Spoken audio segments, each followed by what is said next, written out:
What is going on, guys? Marcus here with the Reformation Woodshop. In 2014, when I started woodworking, the first thing that I did was hop on over to YouTube and type in woodworking tips and tricks. It's been almost a decade since then, and I've learned so much, and now it is time for me to be the guy that's giving those tips and tricks out to people who are just starting their woodworking journey. I couldn't even tell you the videos that I watched whenever I very first started. I don't know who they were, but I remember the tips that I got helped me start and get 2 steps ahead in the woodworking game. So because I'd hate to give you all these tips and you not even remember me, my name is Marcus. I build out of this small shop in my backyard that I built from the ground up.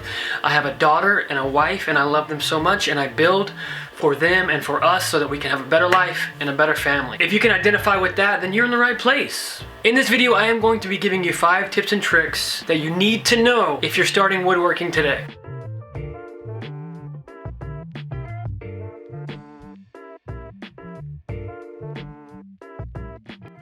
Alright, so number 1, the first tip that I'm going to give you is planning.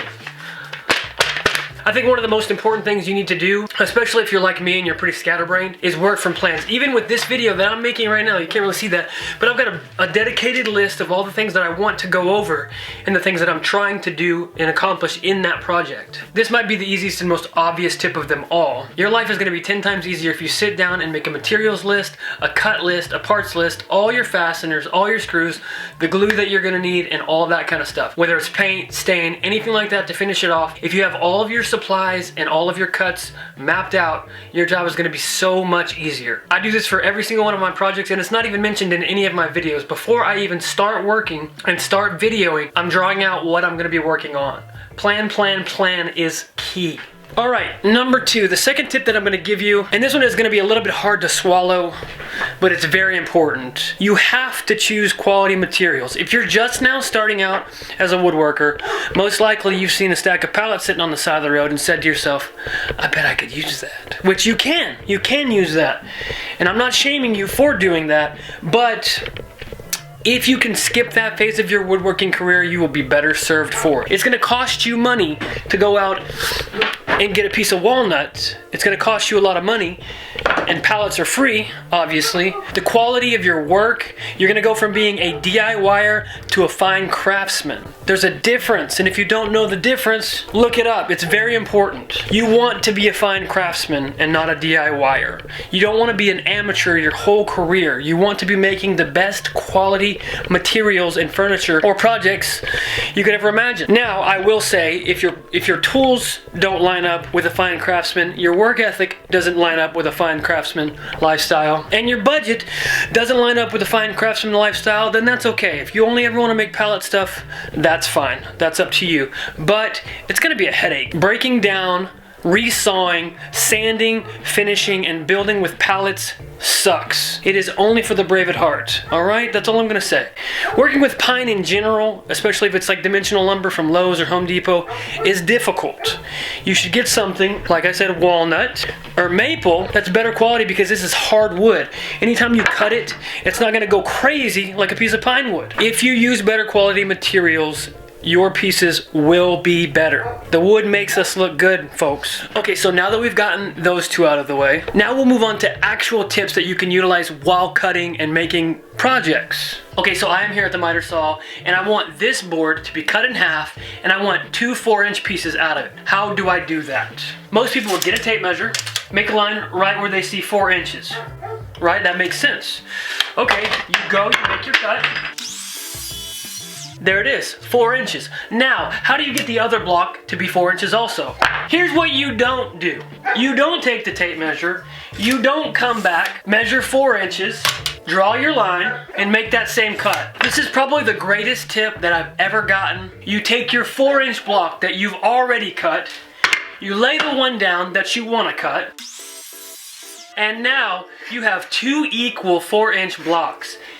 If you take a tape measure and you measure every single piece that you're going to be doing, and you make a mark at 16 inches, and then you make another mark at 16 inches, and you make another mark at 16 inches on 3 different boards, and then you cut that mark, you're going to have a board that is 16 inches. You're also going to have a board that's 15 and 15/16ths. And you're also going to have another board that's 16 and 1/8. That's just how it's going to work. But if you utilize a board that's already been cut, or set up a stop block so you can make a repetitive cut over and over and over again. All of your pieces will be equal. Even if they're off by a little bit from the measurement or from the plan that you've made, they will all be equal and your project will be square. And that is the most important part. Make duplicated cuts with project pieces and not with the tape measure. Tip number 3. Okay, so tip number 4. And this is the golden rule of woodwork. If you are a beginner or if you are a 30-year professional, you have to obey this rule. It does not matter who you are, you have to obey this rule. You should never see fasteners. You should never see nails. You should never see screws. You should never see any of that stuff. And I'm gonna show you how you can hide them. One of the ways I hide all of the fasteners in my projects is by using pocket holes. Pocket holes are a way to drill into the wood from the underside and sink your screws inside of a hole. One of the good things about pocket holes is that you can actually come back and fill it with putty or wood, cut it off, sand it, and all it is wood. You will never see the screw. Nobody will ever have access to the screw ever again. If you're using nails like brad nails or pin nails, you can use wood putty to cover up those holes, and if you're staining, it'll blend right in with your stain and you'll never know it exists. Another way to avoid this problem altogether is by using joints, wood joint, no fasteners whatsoever.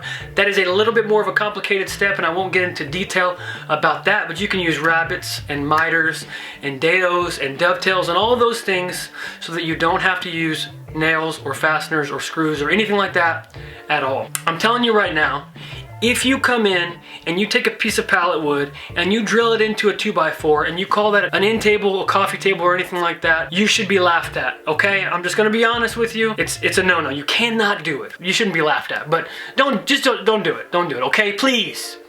And wait, that was tip number 4. And tip number 5. This is the last tip I have for this video. Tip number 5 is all about finishing. When you build a project, you build it, you put your legs on your table, you put your top boards on, you screw everything together, it looks all nice. You say, I did it. No, you didn't. You're only 50% of the way there. You are not even close to being done. Sanding, staining, painting, polying, whatever you decide to finish with, that's the other 50% of the work. That's the other half of the job. It's really easy to get excited after you've built something and think to yourself, I need to take a picture, I want to post it, I want to show my mom, I want to show my friends, I want to show the client. I'm done, it's done, let's get it out of here. Let's get this money. That is not the case. You are not done. You have to spend time sanding. You have to sand all the surfaces, everything.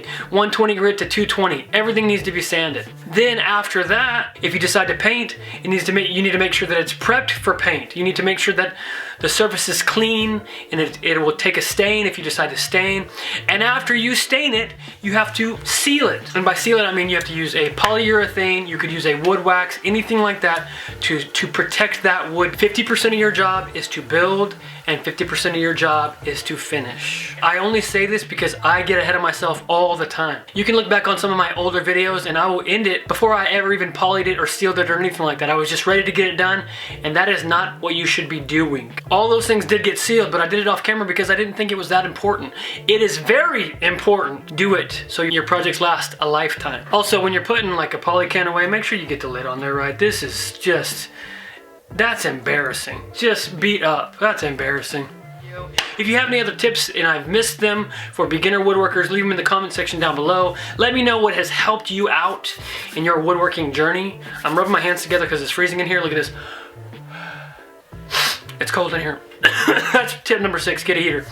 Alright guys, I hope you liked the video. It is very cold out here, so I'm gonna go inside, but I just wanna say, if you're here and you're new to woodworking, be confident in what you do. Don't let anybody put you down. It's gonna be a hard, tough road for you, and I hope you do well. I pray that you are encouraged and you get it done, because we need more of you. This is not a competitive field.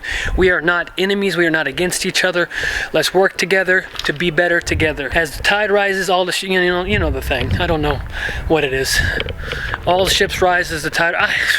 Many hands lie in the load. No, what is it? There's something.